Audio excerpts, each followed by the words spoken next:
tired. Flight ku flight. Sheebah yeyongedde okutwedinga ennyo ensangi zino. Munange wuno avuddeyo n'akola challenge mu luyimba lwe Neyanziza omulundi ogusose, songa ate ne byonna munange ate yekoze ebintu wali mu California, wali mu kibuga Los Angeles, wali wonna naye nga entandikiddewo ate ne Sheebah kalungi, omuyimbi Sheebah kalungi, era kati bafans be ennaku kati bazibalira ku ngalo. Jukira ntino yavaayo n'ategeeza wali ensi, n'ategeeza media nga bwagenda munange ate okuzaala oba olunaku lwanca enkya mmeka. Naye nga nze naawe jukira ntino nkyegizeko ku mwana muwala bannange Sheebah kalungi, era nga bw'olaba munange abadde yeekola obusolosolo, wali ng'ali mu kushalenjinga era ku luyimba lwe wali olukutte munange omubabiro ensangi zino luyite Neyanziza. Muganda wange gwe alaba Nutty yogi munange making sure ntino subscribinga obeera nga tonaba, naye nga omuyimbi Sheebah kalungi yeekola bitya wali e Canada omulaba.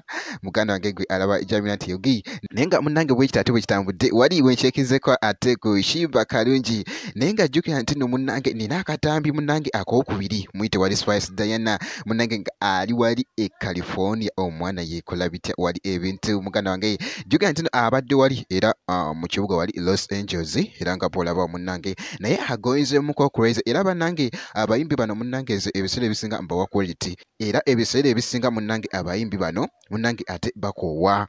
Kakati abadde umukoowu okamala. Okay. I'm tired. Flight ku flight. Oh, alas.